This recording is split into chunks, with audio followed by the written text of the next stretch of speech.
इसलिए ये हमें समझा रहे हैं कि सत्व गुण भी हमें बांधने वाला होता है। और वो कैसे बांधता है, तो एक तो बताया कि सुख में आसक्ति बन जाती है, सुख संगेन बधनाति, और दूसरा बताया ज्ञान संगेन च बधनाति। अनघ, हे अनघ, हे निष्पाप अर्जुन, ये दो तरह से बांधता है सत्वगुण। एक तो सत्वगुण से जो सुख मिलता है उसमें हमारी आसक्ति बन जाती है और उसको हम छोड़ना नहीं चाहते हैं या बार बार प्राप्त करना चाहते हैं। ये आसक्ति हमें बांधने वाली है। सत्वगुण बांधने वाला नहीं है, वो स्थिति बांधने वाली नहीं है, उसके प्रति आसक्ति जो है वो हमें बांधने वाली है। सत्वगुण आए वो तो अच्छा है, प्रकाशक है। और दूसरा कैसे बांधता है, ज्ञान संगेन। जो ज्ञान की वृद्धि होती है ना हमारी, वो किससे होती है, कब होती है, सत्व की प्रधानता से। रजोगुणी और तमोगुणी को तो ज्ञान होगा ही नहीं, क्योंकि वो तो ज्ञान प्राप्ति का जो मार्ग है उसमें प्रवेश ही नहीं कर पाएगा, उसका तो प्रवेश ही नहीं होगा। जब तक रजोगुण तमोगुण से व्यक्ति युक्त है तो उसका तो इस आध्यात्म के मार्ग में प्रवेश नहीं होगा। इसका ये अभिप्राय नहीं है कि जिनका अध्यात्म के मार्ग में प्रवेश हो गया उन व्यक्तियों के जीवन में कभी भी रजोगुण या तमोगुण की एंट्री नहीं होती है। ऐसा तो नहीं होता है।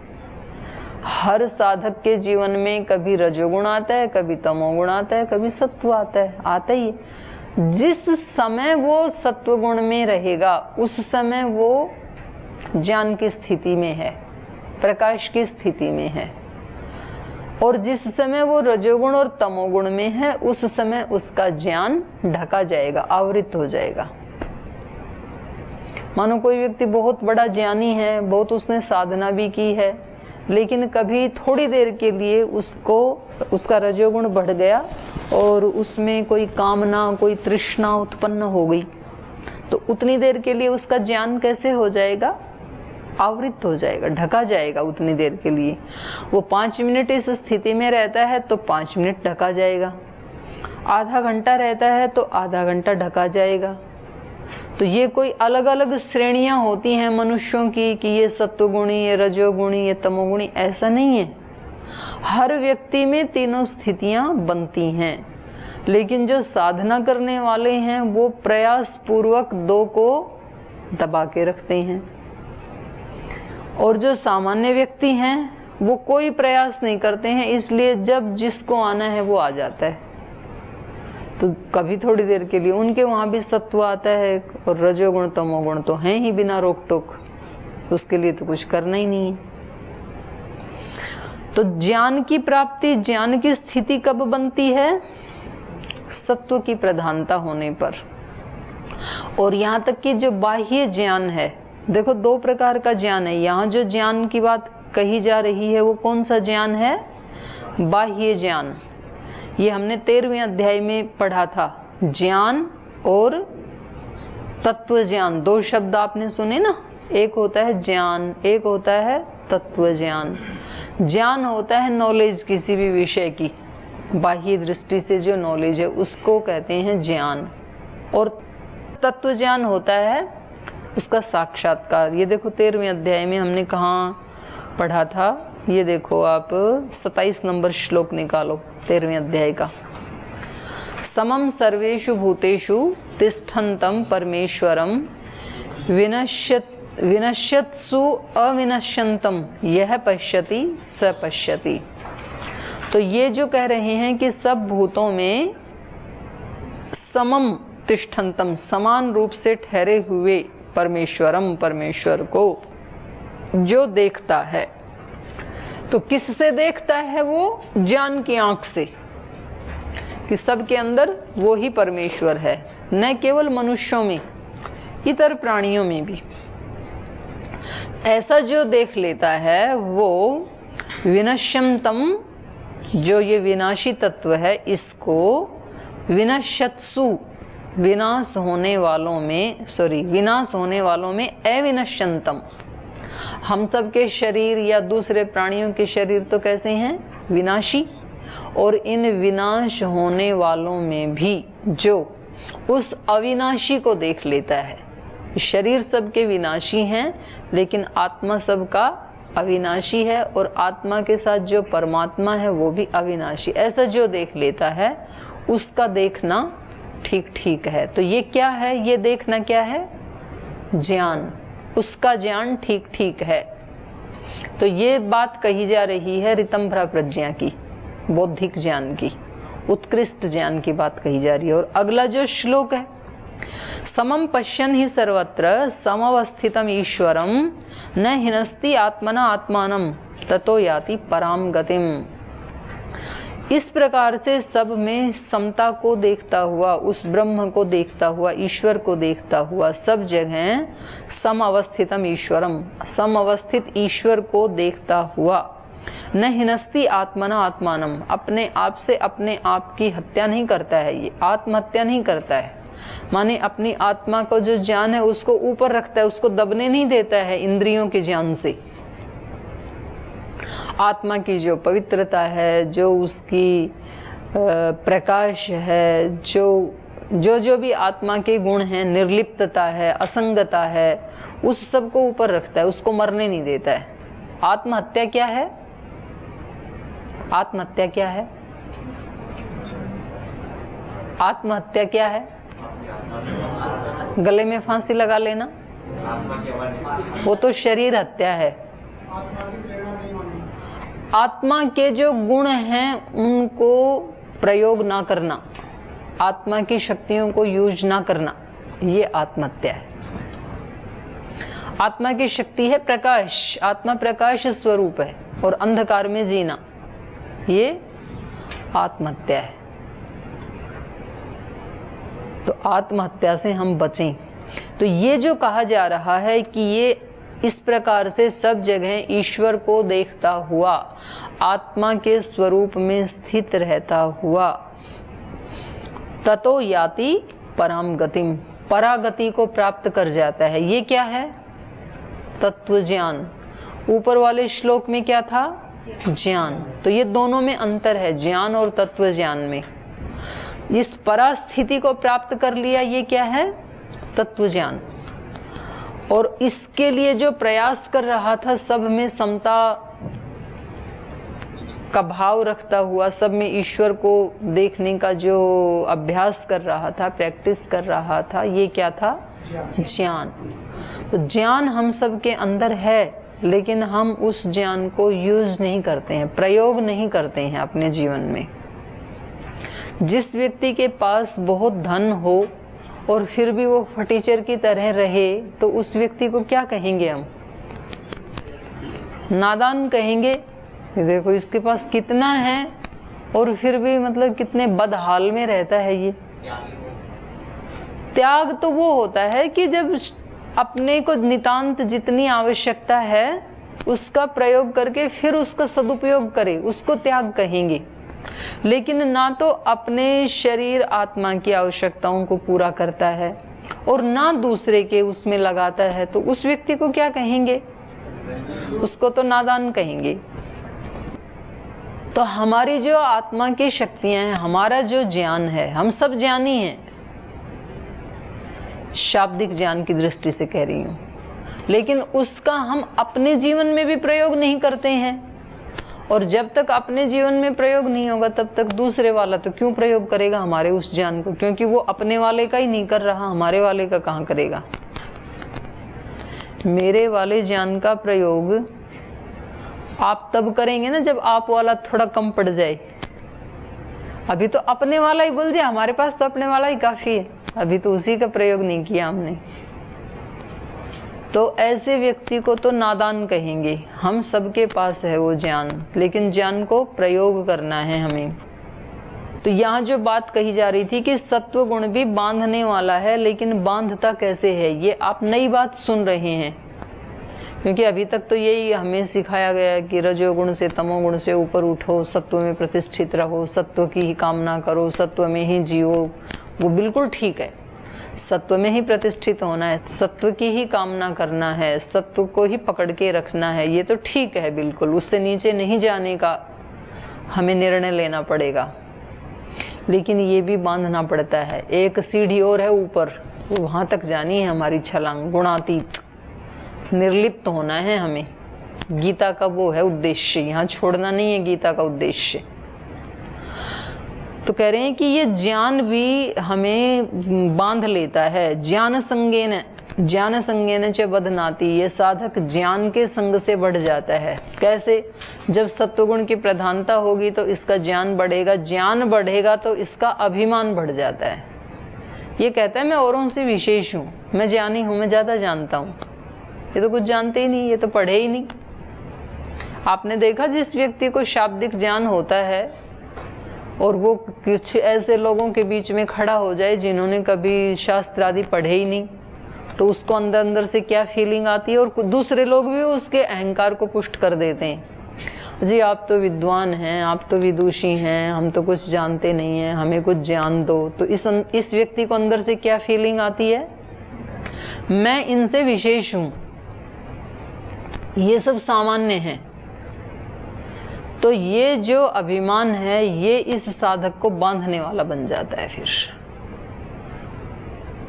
पहले भी बताया था 13वें अध्याय में, अमानित्वम बताया था ना।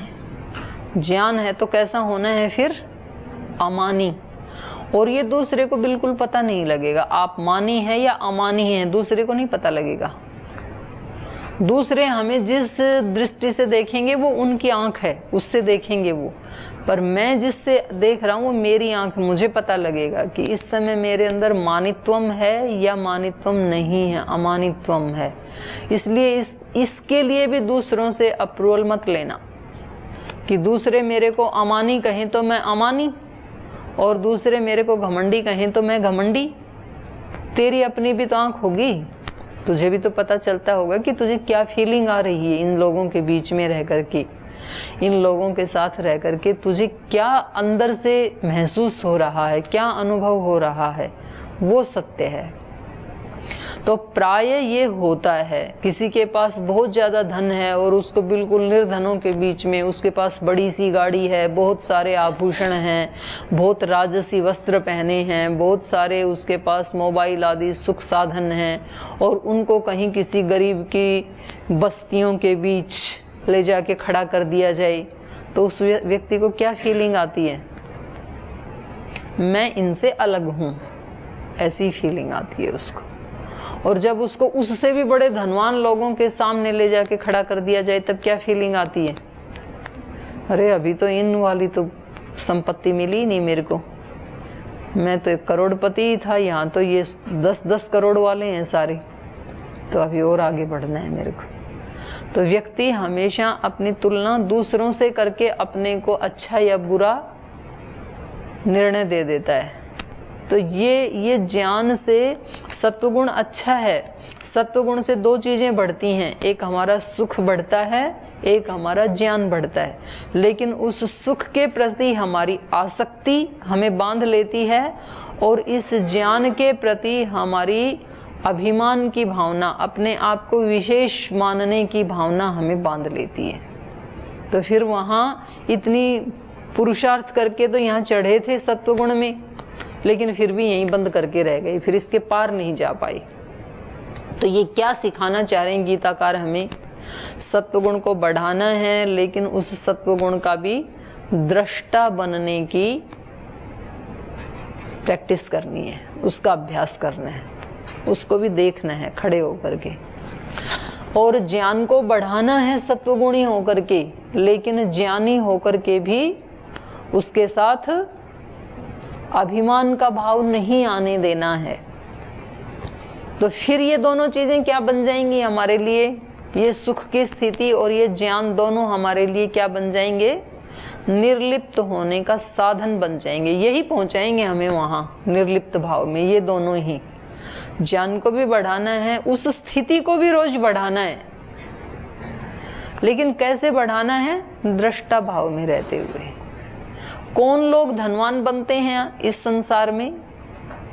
जिनके जीवन में वो धन कमाने का जी तोड़ पुरुषार्थ करते हैं, बहुत मेहनत करते हैं, लेकिन बाई चांस कभी बिजनेस में थोड़ा सा घाटा आ गया, थोड़ी सी साख नीचे आ गई, तो भी वो टूटते नहीं है, तब भी दृष्टा भाव में बने रहते हैं और पुरुषार्थ वो ही करते रहते हैं, तो फिर निकल के धनी बन जाते हैं। और वो मेरा धन क्यों चला गया, मुझे ये सामान 10 रुपए ज़्यादा महंगा क्यों मिला, मेरे 10 रुपए क्यों नष्ट हो गए, फिर उसके साथ घंटों झगड़ा करना कि दूसरा व्यक्ति तो ये सब्जी 50 रुपए किलो दे रहा था, तुमने मेरे को 60 रुपए किलो क्यों दी। तो जो आधा घंटा 1 घंटा 10 रुपए के लिए वेस्ट किया, उस 1 घंटे में तो आप सैकड़ों रुपए और कमा सकते थे।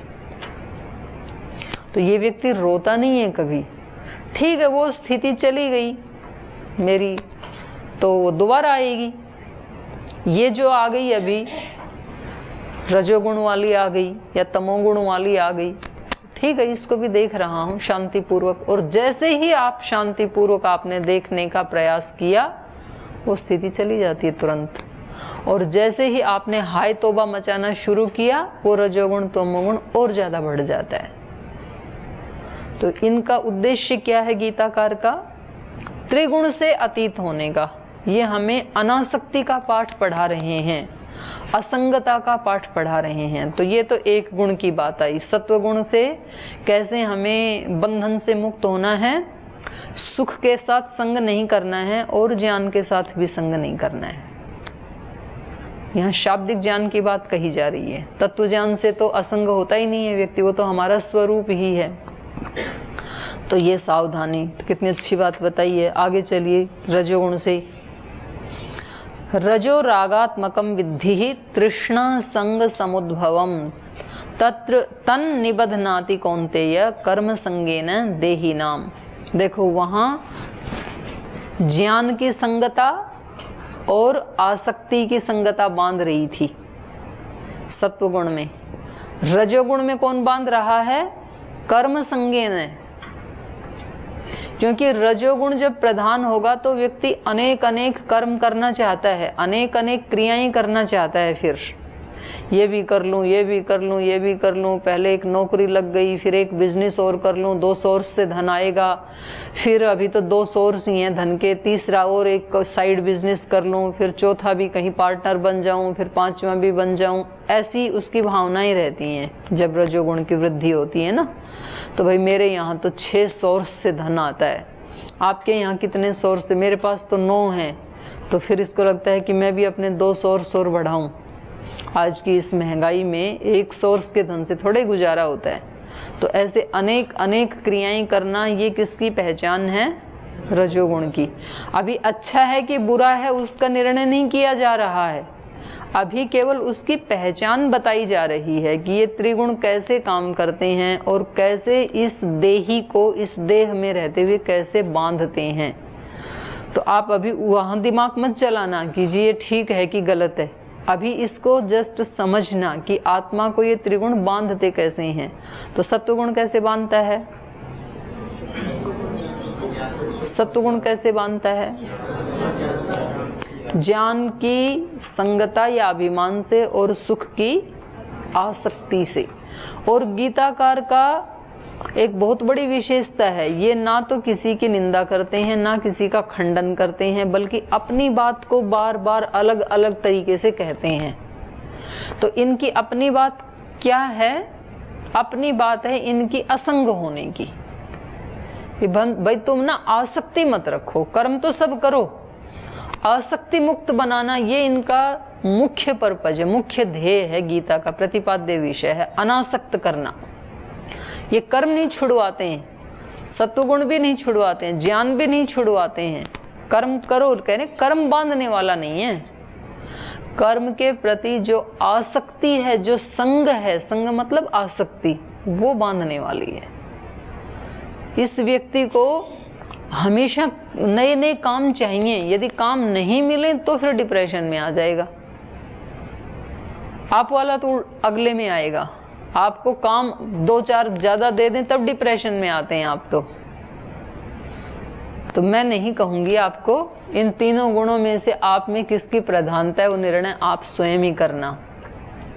ये तो बार बार ये रजोगुण कैसे बांधता है, सत्वगुण कैसे बांधता है, तमोगुण कैसे बांधता है, ये तो अलग अलग बता रहे हैं। तो रजोगुण बांधता है अलग अलग कर्म करने में इस व्यक्ति की संगति, आसक्ति बनी रहती है। रजो रागात्मकम विद्धि। अर्जुन, हे कौन्तेय, तू रजोगुण को कैसा जान? रागात्मक। राग, राग मतलब आसक्ति। जैसे जैसे आसक्ति बढ़े हमारी अलग अलग वस्तुओं में, व्यक्तियों में, कर्मों में, तो ये रजोगुण की पहचान है। रजो रागात्मकम विद्धि तृष्णा संग समुद्भवम। और इससे क्या होता है? रजोगुण जब बढ़ता है तो तृष्णा संग, तृष्णाओं के साथ हमारी आसक्ति हो जाती है। इसलिए आपने देखा होगा, आप अपने जीवन से यदि इसको सूक्ष्मता से ढूंढना चाहेंगे ना, तो हम परेशान कब होते हैं, दुखी कब होते हैं हम? एक तो सत्वगुण वाला तो क्लियर हो गया, उसको दोबारा मत बताना। उसके अतिरिक्त हम कब परेशान होते हैं? अपने जीवन में देखो ना, सुबह से शाम तक पूरे महीने का देखो आप कि पिछले 8 दिन में मैं कब कब दुखी हुआ, उसको याद करो जरा। पिछले 1 महीने में आप कब कब दुखी हुए, कब कब दुखी हुए? हम जिस कार्य को करना चाहते हैं उसमें क्या बाधा आई, कब दुखी हुए? वही तो पूछ रही हूँ, स्पष्ट करवाना चाह रही हूँ। आप अपने मन में याद करो कि आप कब दुखी हुए थे, कल किस चीज से दुखी हुए थे, 2 दिन पहले। हाँ जी शीतल जी, किससे दुखी हुए थे? याद करके बताओ, कब दुखी हुए थे?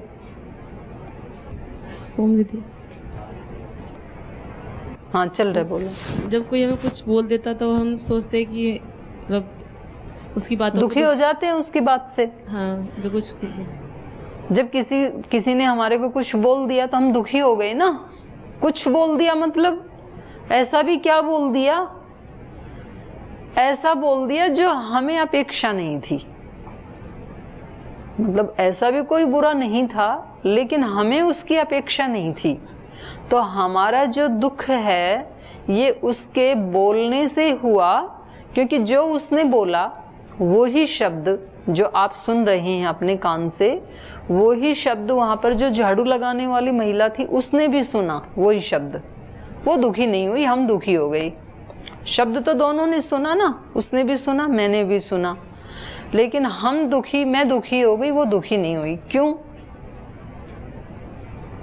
क्योंकि उस झाड़ू लगाने वाली को कोई अपेक्षा ही नहीं थी कि ये क्या बोले, और हमें अपेक्षा थी कि इनको यदि बोलना ही है तो हमारे को कुछ समझाना ही है तो थोड़ा सलीके से समझा देते, और कम से कम इनके सामने तो सलीके से समझा देते।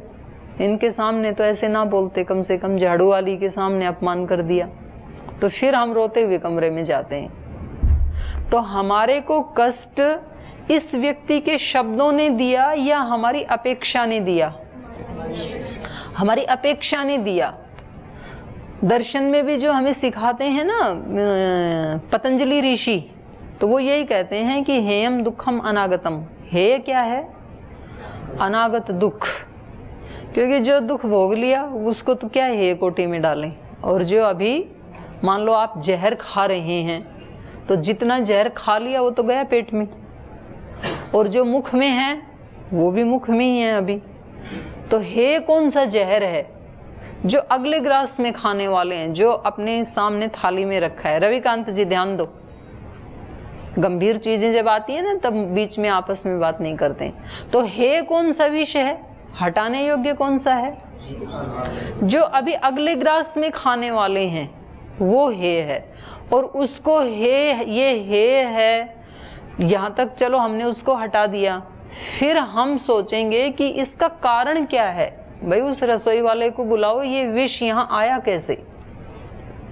तो पता लगा कि पतीली में उस दिन विष उबाला था। तो फिर पतीली को साफ करो, और यदि साफ करने से भी नहीं जा रहा है तो उसको हटा के दूसरी पतीली लाओ। तो हम कहाँ तक जाते हैं? उसके जड़ तक जाते हैं, जो उसका कारण है। तो इसलिए हे हेतु, वो कह रहे हैं केवल हे पे मत रुक जाओ, आप हटाते जाओ। आप काटते जाओ कांटों को और वो नए नए आते जाएं, तो फिर आपके पुरुषार्थ का लाभ क्या है? तो कांटे देने वाली जड़ को ही निकालो ना फिर। तो केवल हे पे मत रुको, हे के हेतु को भी जानो। तो रूट तक पहुंचना जरूरी है।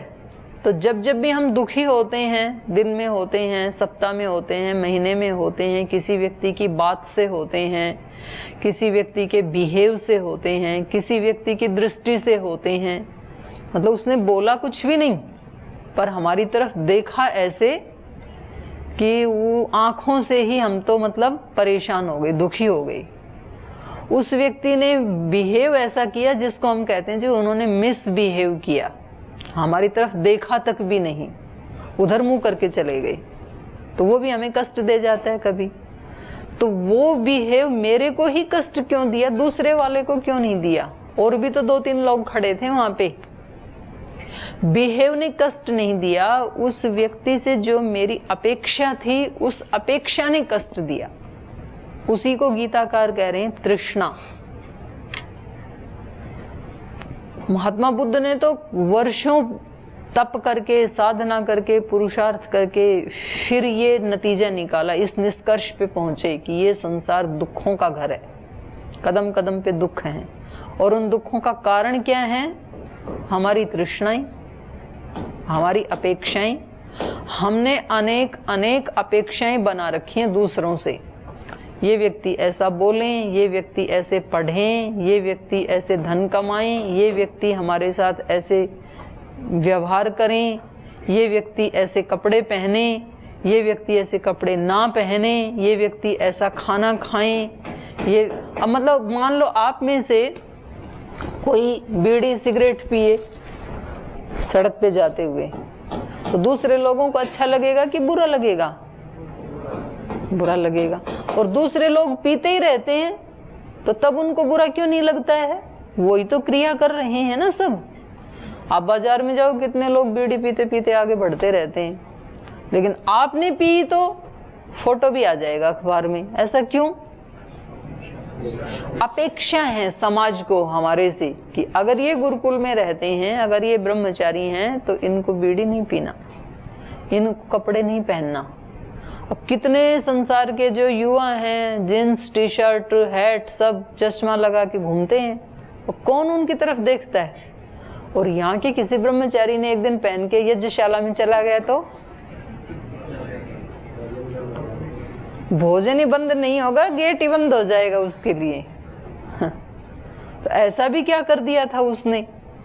क्योंकि अपेक्षा नहीं है यहाँ पर, तो हमारी अपेक्षाएं हमें परेशान करती हैं। तो ये बहुत समझने जैसे श्लोक हैं गीता जी के। सत्वगुण रजोगुण कैसे कैसे हमें बांधता है, तो ये थोड़ा सा तो हमने चर्चा की है, और भी इसके ऊपर कल चर्चा करेंगे। रजो रागात्मकम विद्धि तृष्णा संग समुद्भवम। ये तृष्णा के प्रति आसक्ति, नए नए काम करने की जो आसक्ति होती है हमारी, अपेक्षाओं की, ऐसी ऐसी मुझे अपेक्षा है, और उन अपेक्षाओं के प्रति जो मेरी आसक्ति हो जाती है, इस रूप में तत् निबध्नाति। ये रजोगुण हमें बांध लेता, आत्मा को बांध लेता है। कर्म संगेन, कर्म के साथ संग होने से, कर्मों के प्रति आसक्ति होने से देहीनम निबध्नाति, इस आत्मा को बांध लेता है। तो शेष चर्चा कल करेंगे। आज समय हो गया, पाठ को यहीं विराम देते हैं।